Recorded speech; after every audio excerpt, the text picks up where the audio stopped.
Live from the Bronx, we are a podcast that celebrates Bronx creative and change makers #4KB. What's going on, y'all? This is your boy Jay. Y'all already know what to do. If you ain't check out the last few episodes, make sure you go and check that out and tell a friend to check us out. No doubt. And today we are here with Bronx Crypto. What's up, everybody? My name is Drew. And this is Julio. And we are Bronx Crypto. Love that little intro. So today we have a really good one. We're going to learn about cryptocurrency. We're going to learn about NFTs. We're going to learn about all of these really dope things. I'm going to learn a lot because I'm not really too well versed into the space, but I want to learn more. So Bronx Crypto, before we even launch into any of that fly shit, we want to know, who are y'all? How do y'all identify? So basically, my name is Drew. This is Julio. We're advocates of the community, the Black community in the Bronx, and we are here to teach people financial literacy, keep people aware about this new cryptocurrency space that's evolving. Yeah, we also early adopters in Bitcoin, early adopters in Ethereum.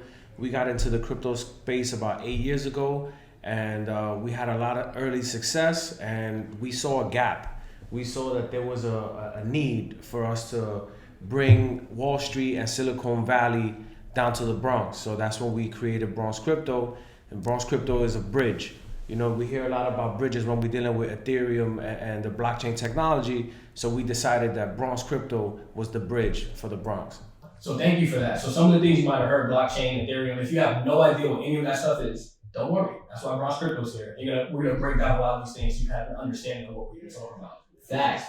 I'm excited to learn myself too. So before we get deeper into defining those things and really understanding how it all works, we'd like our audience to learn a little bit about our guests, right? So we started out with that question of like, how do you identify?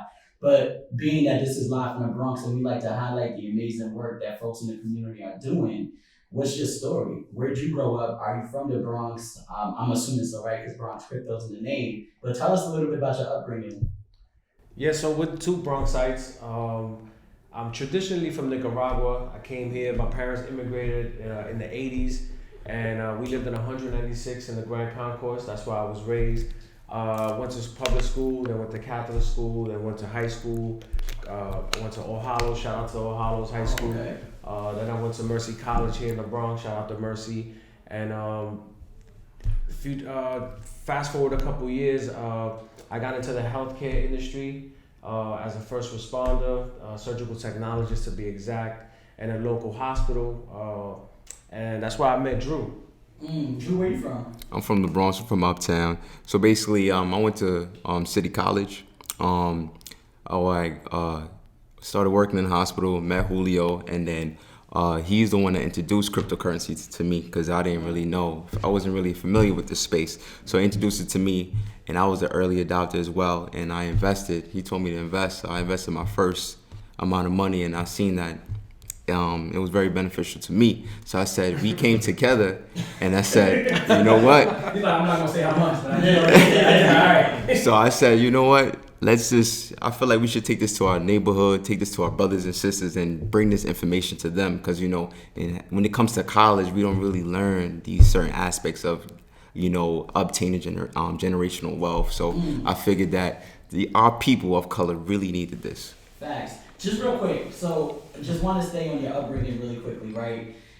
What type of influence do you feel the Bronx had just in your upbringing, right? Generally speaking, growing up in your community, this is the home of hip hop, right? We block parties, cookouts, right? Cops and robbers, right? Just running around. Like, tell us a little bit about the influence of the Bronx just on your own upbringing. Definitely, the Bronx had a major impact in not only Bronx Crypto, but who I am as a person.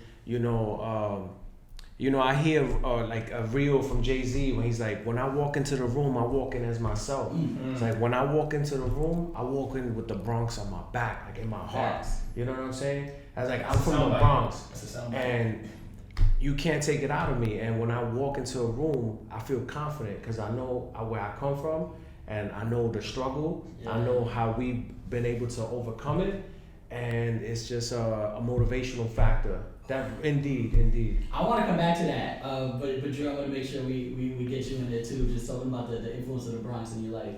Yeah, so like the Bronx culture, a lot of people don't understand, like, Bronx is probably one of the poorest boroughs and whatnot. So when it came to Bronx Crypto, we wanted to really like uplift our community and make a change. Because as you know, this space is very, very early. And I figure if all our people come together and get into the space right now, next 5 to 10 years, we should be good. And investing usually, traditionally, has been dominated by rich white men.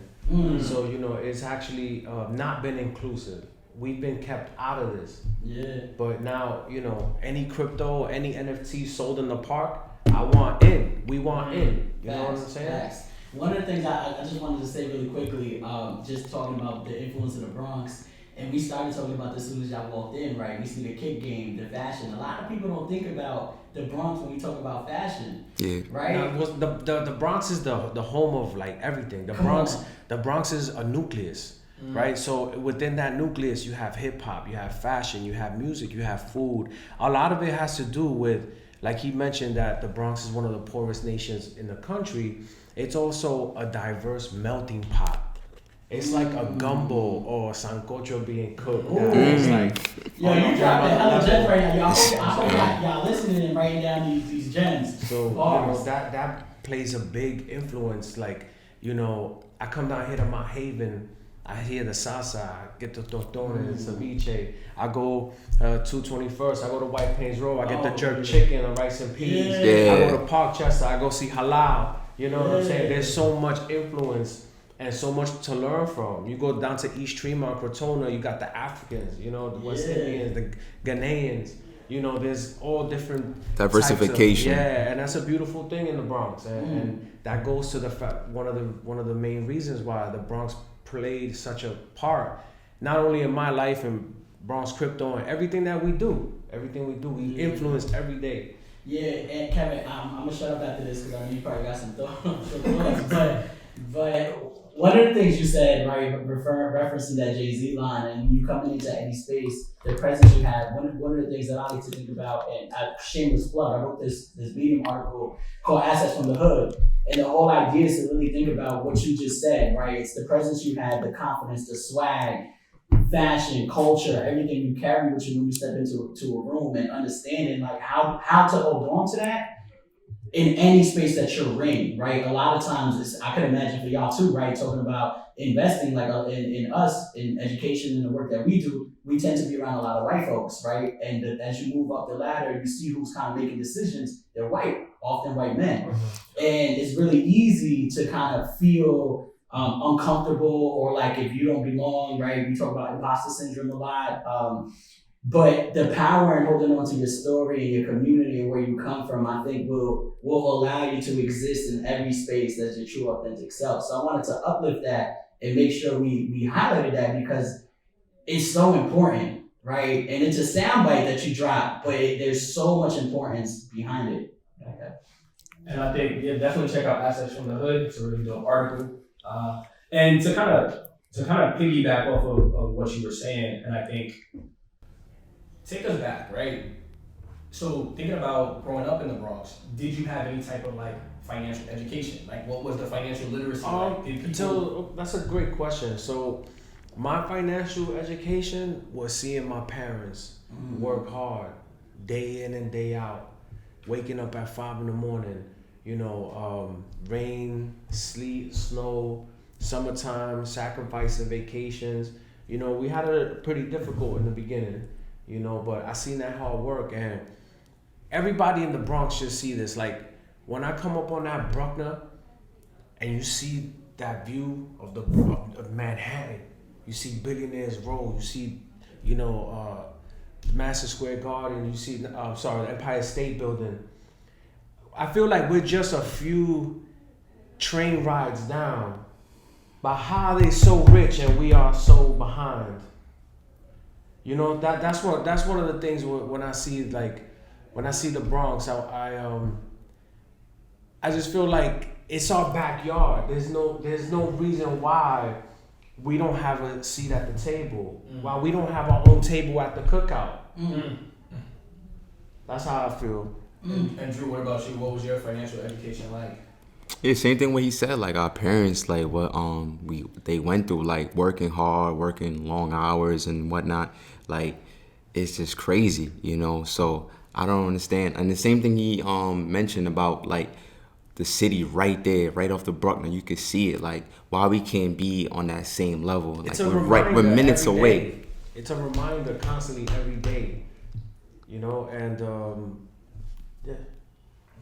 Okay, so you mentioned it a little bit, right? So y'all were working together in the hospital, and you were already in the crypto space.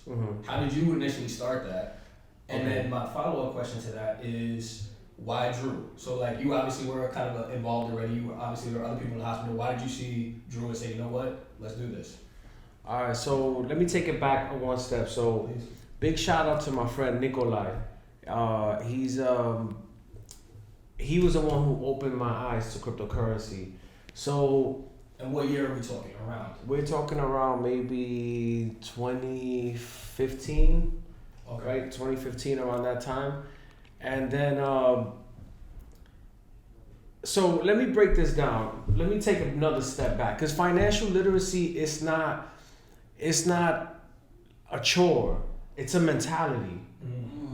You know, financial literacy is not just like, I'm very mindful of the brands that I wear, because most of the brands that people wear, the high fashion, they're racist, and they want our swag, but they don't want our people wearing that clothing. So I'd rather wear a $20 shirt from Old Navy than a $2,000 shirt from Balenciaga, because it's a mentality. You know, you think someone has money because of what they're wearing. That's like women that can have a collection of handbags that are more than $20,000, but do you have $20,000 in a savings account?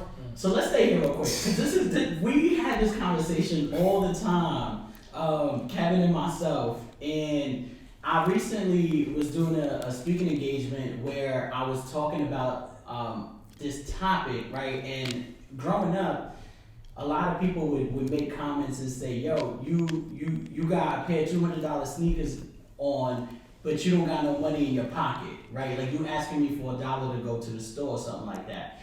And people would always like, you know, just make these negative comments about that. But one of the things that I think is important to call out and understand is that there's a lot of resilience in trying to look nice when you don't got no money. That's true. It's a statement. But I'm not disagreeing with you. I'm not necessarily disagreeing with you. But what I'm saying is I think it's important to call this out, because a lot of people don't think about this side of the story, right? Like this narrative is usually always super negative, that it's like, yo, why can't we look nice? You feel me? And so I'm not saying guys go spend $2,000 on a Balenciaga shirt, but I'm saying that to get up and figure out how you're gonna get that pair of sneakers, how you're gonna keep those sneakers clean for the entire year, right? There's so much power and resilience in that I think we gotta uplift, but then say, okay, how do we channel that into other spaces? But to kind of bridge the 2 points, like I definitely see what you're saying, Jay, about getting fly, looking nice, but also making sure that we're supporting brands that are supporting us and not trying to do harm to us. Definitely. And definitely, you know, first impression is everything. And you want to look nice, right? But you don't have to break the bank doing it. And then here's the thing, that clothes is not an investment. Clothes is not an asset. It's a liability. So it goes back to understanding what's an asset and what's a liability. Unless you're going to wear the clothes and you're gonna do like a fashion line or something, you're gonna take a photo shoot and it's gonna like take your business to the next level, or you're gonna make money with this outfit, then now that's a totally different thing. But if whatever you putting your money into is not making you money, then that's not an asset, it's a liability. Can we define that? What is the difference between an asset and a liability? So I'll keep it simple. An asset is something that generates you money, that generates you income. A liability is something that you have to maintain. It costs money to keep up. Like these luxury cars. It's a liability unless you're using the car to make money with it, or you're renting it out or something like that. Then now the asset, the car, is making you money. But if you're driving it and you're buying it, as soon as you drive off the lot, the value depreciates. Now, if you buy your car with your LLC, now you can write off the depreciation. Now you can write off your mileage and your insurance and other things. So financial literacy is very broad, and there's a lot of different regions, but it's something that you have to tap into. You got to educate yourself. And you know what they say, if you want the truth, how do you hide the truth from the people? Put it in a book. Right? So you gotta educate yourself and you gotta read your book. And nowadays you don't need a book. All you need is this. The most powerful device that man created is the cell phone.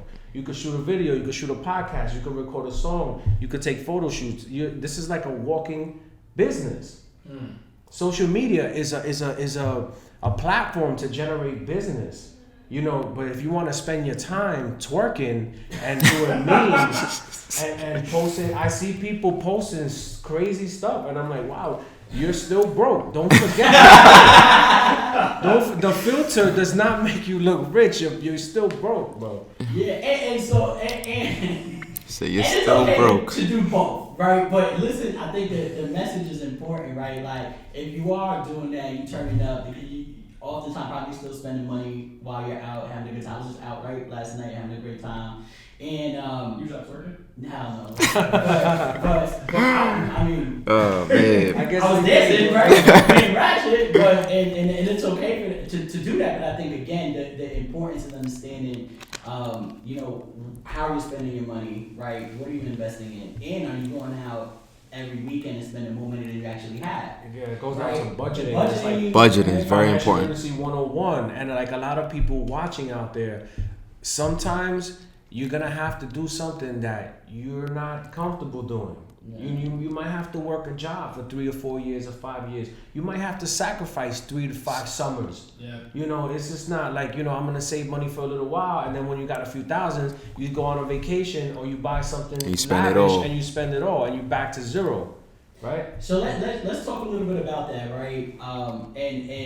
And Drew, I want to turn it over to you real quick, right? So just talking about budgeting, like bare bones financial literacy, probably one of the first things we start. And to that's think about is difficult. That's difficult, especially when you live in like check to check or you have a lot of responsibilities. But let me shout out real quick an app out there, Acorns. budgeting. Yeah. Right? If you use Acorns, you can actually, every time you use your debit card, it takes the remaining change and it puts it in an account for you and actually invests it for you. And I'm a witness to this app. I use it and I saved about $5,000. And then with Acorns in about a year and a half or 2 years. And then when I saw the 5,000, I threw it all in crypto. Yes. So before we even get to budgeting, because I think we got OD side, it was a dope conversation. We got OD sidetracked. If you can bring it back to, I guess your like how you initially got into crypto, you shouted somebody out who kind of helped you and stuff like that. Oh, wait, but let me finish with the budgeting, right? Because sometimes investing, it's not good to invest when you don't have a savings. Because what happens when the market is volatile and it has a correction and there's a 50% drop, then everything you invested, your savings is just cut in half. You know, you want to take smart risks. You don't want to be a stupid investor. So how did I get back into? So yeah, we did get sidetracked. So shout out to my friend Nikolai. Shout out to my friend Nikolai. So back in about 2015, around that time, I was working at the hospital for a good amount of time, and I finally saved a nice chunk of change. And I always wanted to invest, but I never really knew what to invest in. I was already investing in retirement accounts, 401ks, 403bs, Roth IRAs, things like that that traditional employers provide. But then I wanted something else. I wanted something like for security. I wanted something for the long run. I wanted something to hedge my retirement. And then I knew that something was not right with the financial system. I knew since my high school days, shout out to O'Hallows, my business law class, I read the book 1984, Big Brother's Watching, and everything that was happening there is happening now. And, invasion of privacy, the monetary policy is just the printing of money, inflation. It's really happening now. Everything that I learned about in the classroom, I'm seeing it today. So I was looking for that asset. So that's when I turned to gold at first, because I always heard that during crises or crazy times, people turn to gold, investors turn to gold. So I started dealing with precious metals. I started buying and collecting some gold and silver. And then my friend told me, "You ever heard of Bitcoin?" And I said, "Nah, what's that?" And he was like, "Bitcoin, man." And that's all he said. I didn't pay much mind to it. Maybe fast forward a month, the conversation came up again because I still had that money I wanted to invest, but I still wasn't sure what it was or what was I gonna invest in. So the conversation came up again. I heard Bitcoin, and I said, "All right, this is like the second or third time that I heard Bitcoin. What is this?" And then I started really researching it. I read the white paper, and I fell in love. I fell in love with it. The idea of financial freedom, of being your own bank, of money that's not controlled by a government. You know, it was just cryptocurrency, blockchain technology is the technology of the 21st century.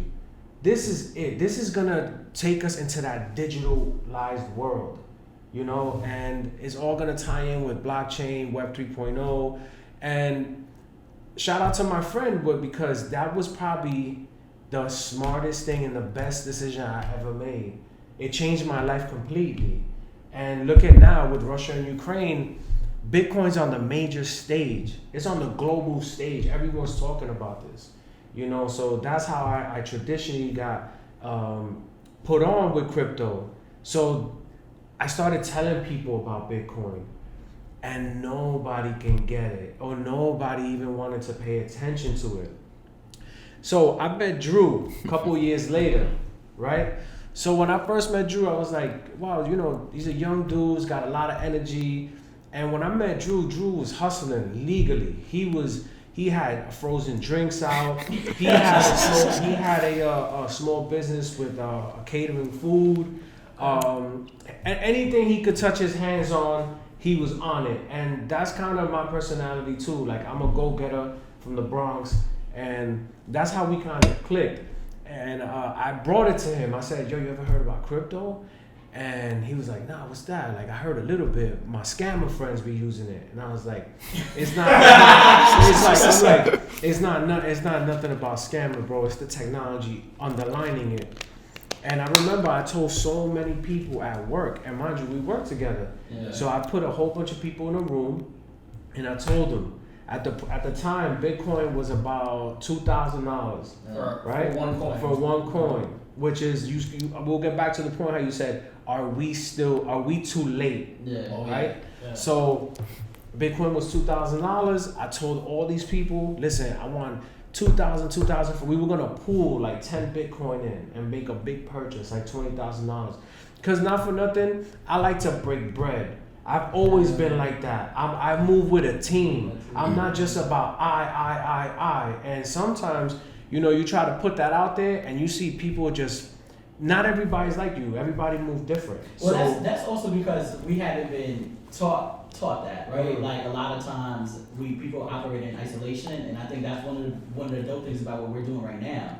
Right, it's collaborating, having a conversation, and we're gonna talk about the summit later. And that's why we brought up Bronx Crypto too, to make bring the community together. And there's like this misconception that you can't break bread and make money together. You could, you feel me? Like there are a ton of ways that like folks could come together, build together, follow their dreams and their passion, and make money together. You know, so I again just sometimes like we drop these little like words of guidance and wisdom that like it's easy to, you know, pass by, but I just, you know, I want to elevate, you know, what you're saying, because it's important for us to think about, right? Like the importance of community and uplifting each other and learning from each other. And then also like trust, right? We have a lack of trust. Yeah. You know what I'm saying? So I'm like, yo, even in talking to some of our guests, right? People will press us, right? Or like we tell them about the event and they're like, oh, who's gonna be there? Yeah, not even that. Like, what are you really trying to do? You feel me? Which is a valid question, because as people of color, we a lot of people have let us down, right? They have harmed us. Mm-hmm. So I get it, but that community piece is everything, man. Yeah, and so just to come back to the point, so I talked to Drew about it, and Drew, without hesitation, was like, here's my phone, here's my debit card, do what you gotta do.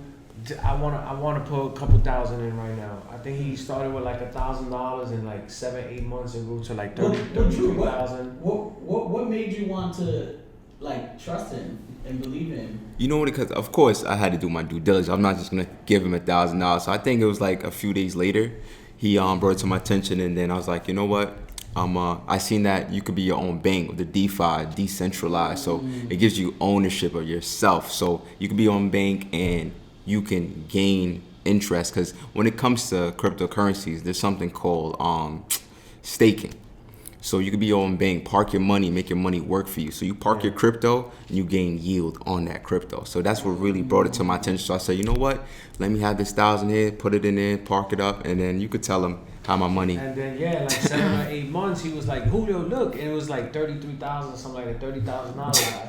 And so his money 30x, and I mean I don't know any bank that's 30x and nobody's money. There's none. I don't know No. institution that's offering this type of stuff. Now cryptocurrency is not a get rich Hold scheme. on. Sorry, It's not. just real quick. What year are we talking? This It's is like what? 2 years ago. Yeah, something like 2018. Yeah, 2 years. Something like that. So I have a few questions. So you were about to talk about how it's not a get rich quick scheme. So one of the things that, and as I'm hearing this, I'm low key kicking myself, actually physically kicking myself right now. First time I heard about crypto, well, Bitcoin specifically, was 2012. So I was working at a school in Brooklyn, and our tech dude told us about crypto. Really smart dude, but Just into the mic. yeah, but I didn't know anything about it, and I was like, nah, I have money in some accounts. This thing might not last. This thing might like be disappearing or whatever. So what about people who feel like it's too late, right? Because in 2012, what was a Bitcoin going for? Around probably less than $1,000. less than $1,000. I think you're right? So Crazy.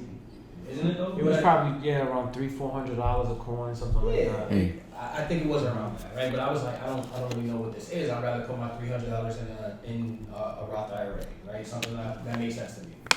So for people like who think that it's too late, what would you say to those folks? So we're not too late. We're just getting started. Cryptocurrency is in its infancy. It's only 12 years old, the entire market, and the entire market cap is around $1.5 to $2 trillion. And if you compare it with a T. And if you compare it to gold's market cap, that's somewhere in the 30 trillion. And then here's the thing, I'll come back to that. Bitcoin, cryptocurrency is 2 trillion, gold is about 30 trillion, so it has a lot of room to grow, to catch up. And this is why I like Bitcoin over gold, because with gold, you can never be 100% that the market cap is 100% sure. I say that because if Elon went into the sea and found gold under the sea, that changes the market cap of gold, because a whole bunch of gold was just added to the market. With Bitcoin, there's 21 million Bitcoin. It's a fine supply, and you can't manipulate that. There won't be any less, there won't be any more. So that's why I like it, because it's like it's the first time that we're 100% sure of an asset. And the blockchain validates everything, because every transaction is recorded. It's not like gold. Gold has been manipulated since Jesus' time. It's been manipulated for years.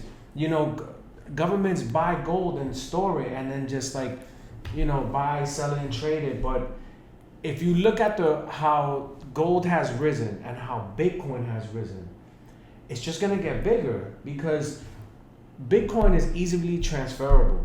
It's easily divided. You can break it down into fractions. You can't take a bar of gold to the deli and buy a sandwich. But you could take a phone and scan your crypto, and you could buy a piece of coffee at the Thinkubator Cafe. Shout out to the Thinkubator. Word. Or you could buy something at Bronx Native or something like that. But I think that's why, in my opinion, I like Bitcoin more than gold. I was gonna ask if you can you break down what a blockchain, what that actually means? So basically, a blockchain is the underlying technology of the cryptocurrency. So every time, in order for crypto to be created, it needs to go through a process called mining, right? So what is the process of mining? Mining is, you got these network of computers that they solve this mathematical equation. When this mathematical equation is solved, a new block is created, right? So here I'm gonna break it down. When a block is created, a block is like a digital page of a digital book, right? So it stores information, and once that block is filled with information and the mathematical question is solved, it gets connected to another block in a sequence of a chain. That's why it's called blockchain.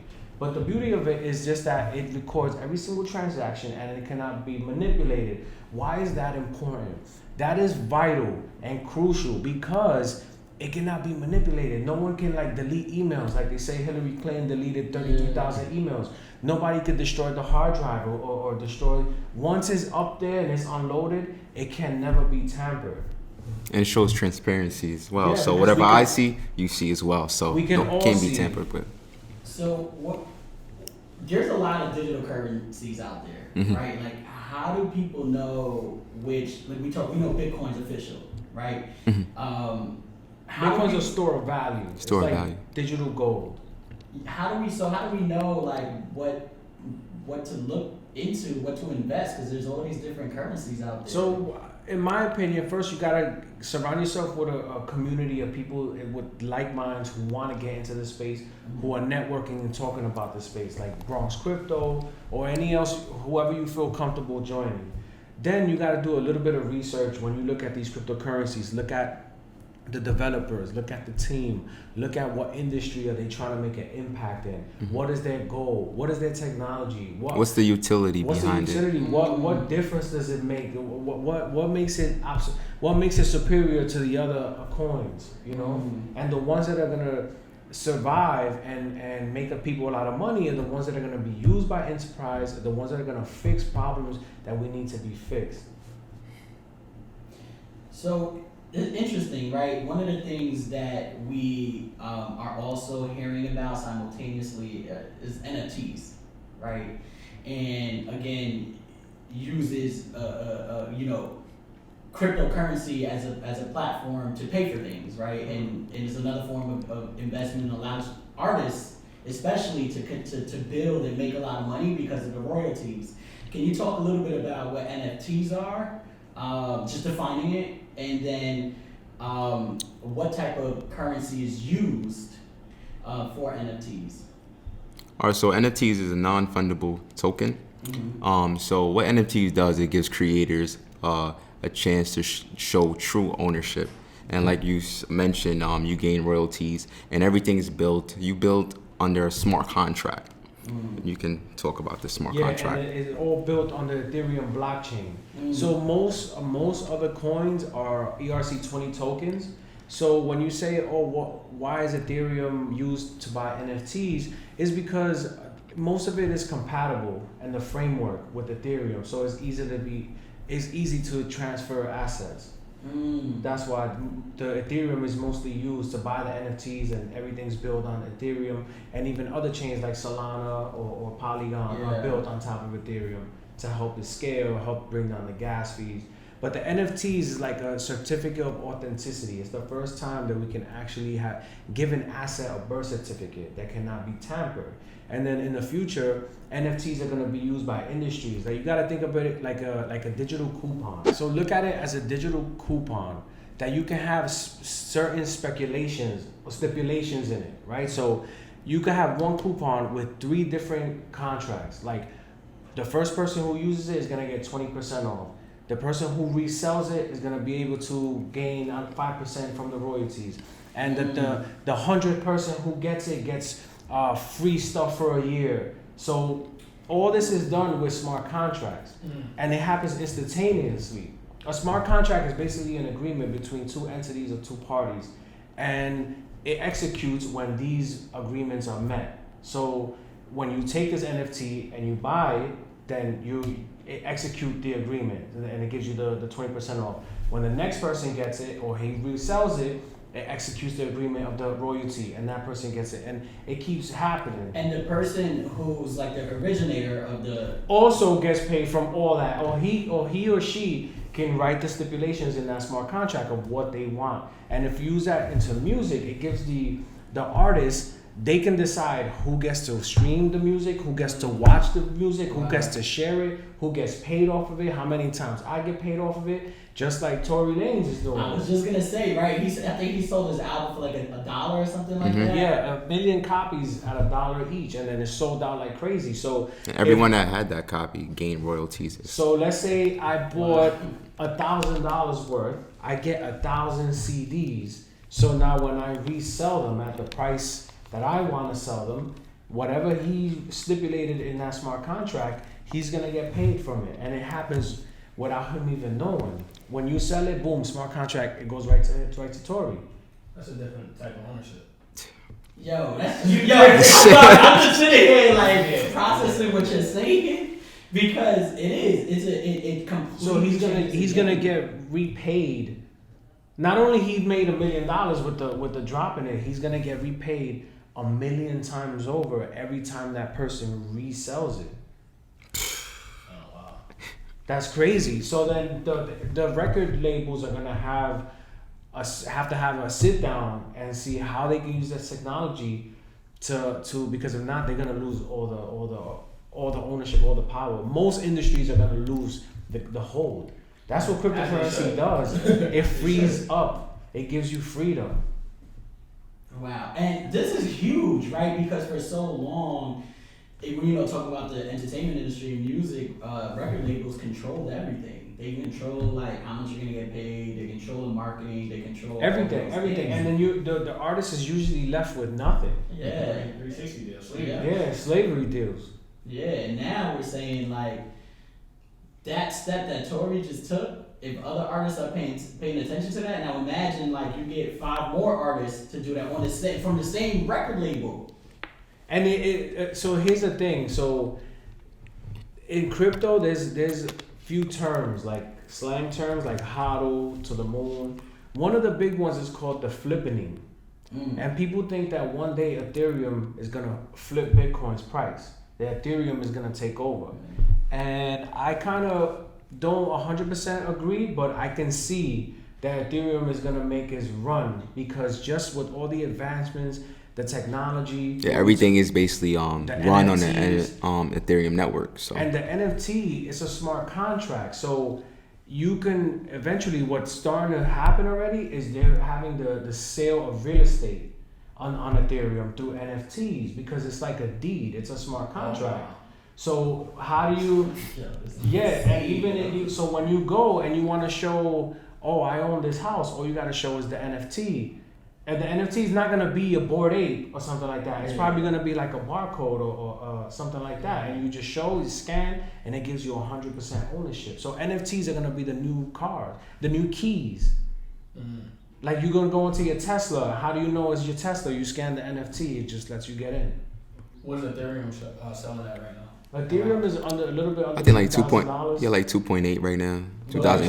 All of these coins you could always buy them fractionally. Correct. Yes. So you could pay $100, $5. Dollar cost average. Every time it drops, buy a little more till you obtain a whole Ethereum. So I have a question. So sorry, I'm like really processing a lot of what y'all are talking about right now. we're about to have a meeting right after. Yeah. Bronx NFTs coming soon. Yes. So I was an econ major and we were taught like stock market is king, right? The stock market, invest in the stock market, Don't just put your money in a savings account, put your money in the stock market. The biggest fraud in the history of mankind. And that's what very manipulated. I was going to ask you about that. I So think, what do you see happening with the stock market long term? I mean, I think the stock market. It's not going nowhere. It's not going nowhere because that's their baby. That's how the 1% make their money. That's their casino. So I think the stock market. I give you an example. Stocks can have splits. It can have a stock split or a reverse stock split. That means your stock gets denominated by however times they want to denominate it. With cryptocurrency, you can't denominate my Bitcoin. Whatever Bitcoin you hold cannot be denominated. It's not controlled by nobody. So it's that's why I think it's the most solid asset because decentralized. You even with these stocks, you split them and then you gotta wait all this time for the market to come back up, and it's not 100% it's not 100% sure, and then these companies use your money. When you invest, they use your money to fund all their projects and all their stuff, and sometimes they give you dividends, sometimes they don't. But I think there's more opportunity for our people in the cryptocurrency market because it's gonna affect every industry like real estate, gaming, the prison systems, the hospitals, everything.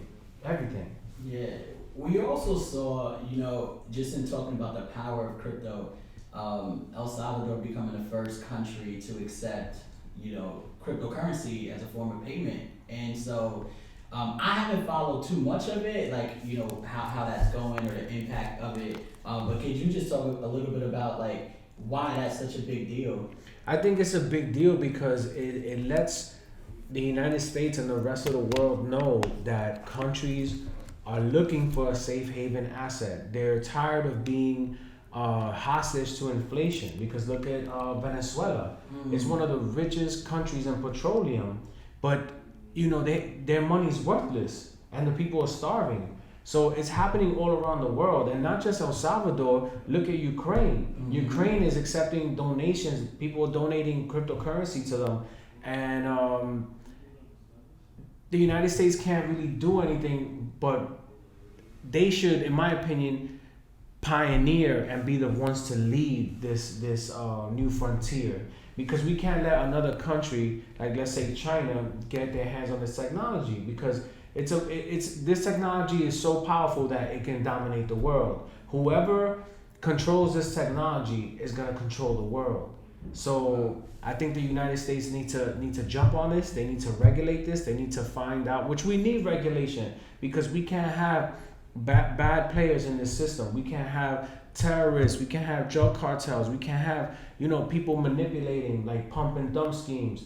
Have you seen any of that yet? Yeah, I'll get to it now. I also think that the more countries start to adopt digital currency, it's just gonna make the framework and the network of Bitcoin grow. And like I said, it's a fine asset. It's a scarcity, supply and demand proponent to it that we've never seen ever before. And that's why I think it's just gonna keep evolving. I don't think it's just like crypto, the technology is here, but it's gonna take some time for mass adoption and to scale 100%. Just like Tesla, we got the technology for self-driving cars, but not every car is driving themselves yet. But give it 10, 15 years. Give it 10, 15 years, give it 20 years, every car is gonna be green, electric and self-driving. So we have a few more questions. How are we doing on time? We're good. All right. So a few more questions about crypto itself, and then we're gonna move on to what's next. 15 minutes. Perfect. So another thing I think people are kind of scared of when they think about crypto is the volatility. So can you talk about that? Because we've seen, I think at one point it was up to one Bitcoin was about 60K at one point, and then I saw it dropped to about 68. Okay, then it dropped to I think as low as I saw it maybe 29, 30. Yeah. So can you talk about that volatility in like a short time and why that might be scary? So the thing about cryptocurrency, as we know, cryptocurrency is 24/7 and is worldwide. So a lot of people are trading this asset, so that's one reason why it's volatile. I mean, he can add more. Right. I think also since it's an early space, you have a lot of new investors that I think panic when we see downturns like this. So, and then I think everyone's trying to sell their Bitcoin and buy it at a cheaper price to get more Bitcoin, right? So I think when people know to buy the dip, because if you notice, every time there's a big dip, people are buying it. And the more dips there are, more people buying it. And don't leave out, when it dips, trust me, these big institutions are buying. They're taking advantage and they're buying because they know they were kind of late to the party. Yeah. So they want to kind of take advantage and buy every time. So like I said, with the more people educate themselves and they learn to have control and not to panic, I think it's just going to make the network more stable. And I think one day we're going to see a price of Bitcoin that's not going to go under a certain price. Like we might hit that $100,000 Bitcoin and that might be the price once and for all. Because what you're seeing right now, we have good support around the 30,000, 40,000 range. And the longer it stays at the 34,000, that creates a new bottom or a new low or a higher low for Bitcoin. That means it ain't going down back to 10. Mm-hmm. It ain't going down back to 20 because 40 is the new support. So it's only up from here. Now, we don't know. Nobody could be 100% certain. Nobody could tell you. And if somebody's telling you 100% that this is going to go up or this is going to go down, bullshit. he's bullshitting. That person's he or she is bullshitting. Nobody could time the market. Nobody can time the market. You know, even people with tech computers and a whole firm of traders. Nobody. If they can't control the market, what thinks this little YouTuber could you know, everybody has good speculative guess, but you know, not everyone will be 100% sure. You can be close, you can hit, you know, you could be on the money, but you gotta be wary when somebody's like, yeah, sign up, I'm gonna give you what's all those cash apps? Send me your cash app, I'll send you 10,000 right now. That's guy. That's not it. That's not it. Those are all scams. Yeah. So this is. I wish we could like sit here and talk about this like all day. Just selfishly, mind blown, right, by some of the things y'all are saying. I'm definitely like in the beginning stages as well, like early, and looking into this and learning more and more about cryptocurrency, right? So I just want to appreciate the gems and knowledge that y'all are dropping. If somebody is looking to get into crypto, right? What are some of the first steps that they should take, right? They're like, yo, I got this money saved right now. I'm ready to go. What is like the first thing you think they should do? Join Bronx Crypto. Join Bronx Crypto and we guide you through. But the first step is basically you got to find an exchange, a platform where you can invest your money in. Certain platforms that they have, you got Coinbase, you got Binance, you got Kraken, you got Gemini. And you have to, when it comes to investing in crypto, you have to do your due diligence on every coin. Like if you look at it, the top 10 cryptos from 1 through 10, if you check out coinmarketcap.com, the top 10 coins are pretty much good for you to start off to invest in, but you have to do your research and see what's the utility behind all those coins. Yeah, because you can't just say, oh, it's in the top 10, I'm going to get it, because I've seen coins at the top 10 end up in the bottom 100. Yeah. So you also got to be careful with that. Yeah, and then is there a difference between the different platforms, like a Coinbase? Like Coinbase, I'm familiar with. So the only difference is like some coins won't be available on certain platforms. So that's pretty much the difference, and the fees. And any advice if I could add to that, I would tell you stick to the exchanges that are pro USA, that are in the United States, because they have a tendency to work with regulators. A lot of some of these crypto exchanges are outside of the US, and they're not cooperating with the SEC, and you don't know if they get shut down or there's a major hack. You could lose all your funds. You could lose all your money, and they like don't have any responsibility. No customer service. No customer service. You know, that's really wild, wild west. So, you know, that is risky. So try to stay, at least I like Coinbase because it's a Silicon Valley company. It's San Francisco. I sleep good at night. That's important. That's good. I'm glad you mentioned that too. And so when you say join Bronx Crypto, tell the people more about that. What can they join? How you know? So Bronx Crypto is basically a learning platform. So we, if you check our website, bronxcrypto.com, inc.com, we have a stock course. We also teach stocks as well. Mm-hmm. So it's your preference. If you want to take the stock route, you can take the stock route. And we have a crypto for beginners course. Also, we have a $25 a month Discord platform where we have a community where all our investors like engaged and talking about all the stock trends, the crypto trends, and we all share ideas and whatnot. And with that $25 a month, it comes with a lifetime consultation. So if you need help with your investment journey, we're here to help. We can schedule a Zoom call, one-on-one consultation with me or Julio. Mm-hmm. Yo, that's big, y'all. First of all, I just want to give y'all flowers and celebrate y'all because this is huge, a really great opportunity. $25 a month.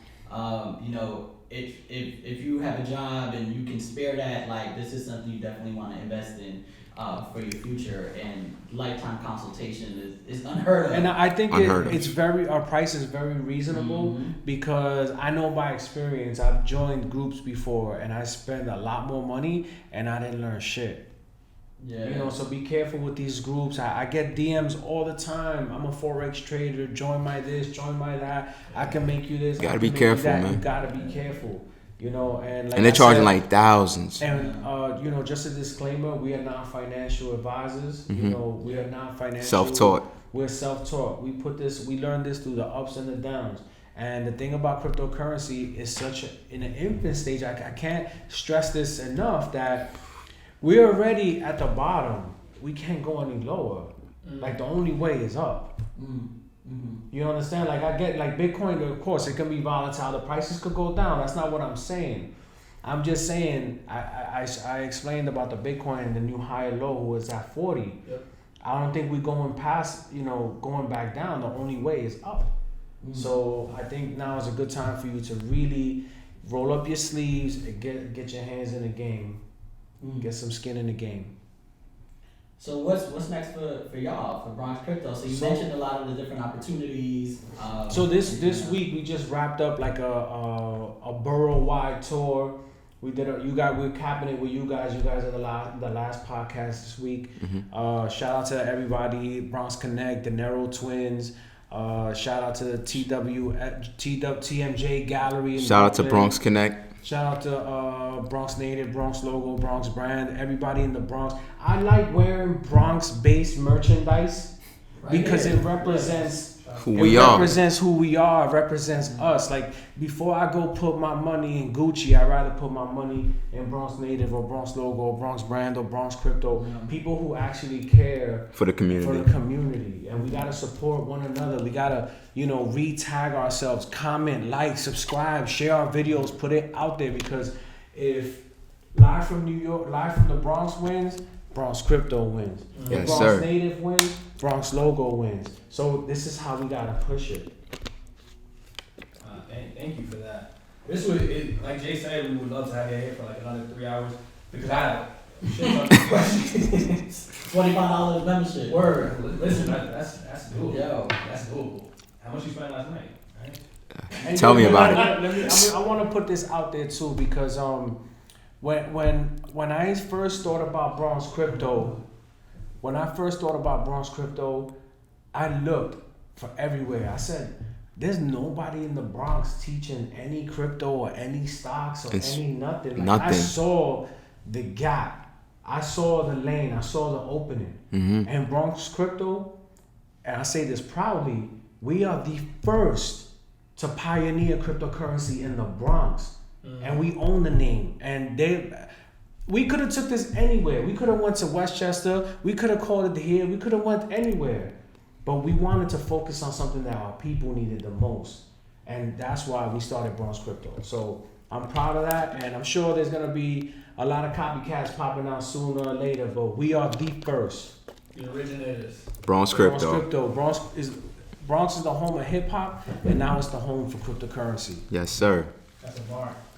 So before we let y'all go, one of the things that we like to do here is a game that we like to play. It's called Rapid Fire. The way it's going to work. And the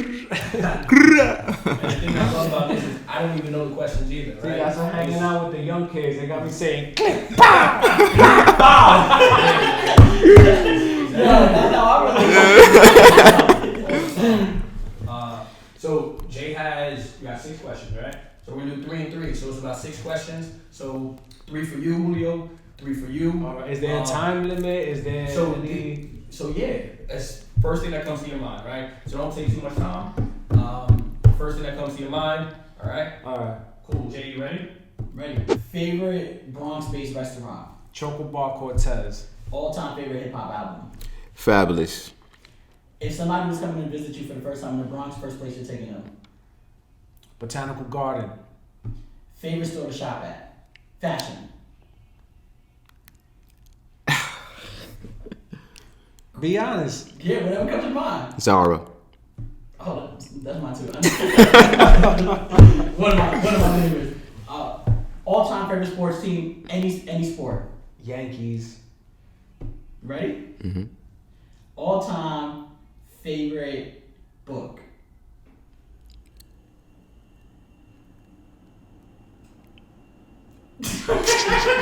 All-time favorite book. Rich Dad, Poor Dad. Woo! I knew you were gonna say that. How you know I was gonna say that? That's a perfect. Yo, Because the whole book. Yo, wait. one of the main reasons that I started Bronx Crypto was because of Robert Kiyosaki. I read that book and I saw what he was putting out, his content on the internet, on YouTube, and he's 100% spot on. Yeah, he knows where the world is going. Bitcoin, Inflation, you know, the monetary policy, your all the pensions bullshit. at risk. He's 100% right. Shout out to Robert Kiyosaki. And I knew you was gonna say Rich Dad Poor Dad. 100% right. That's where I literally learned about assets versus liability. Mm. Because even things that you think. Like Why you think we started our corporation? We became an LLC. We became incorporated because of Robert Kiyosaki. He taught me something that was that bugged me out.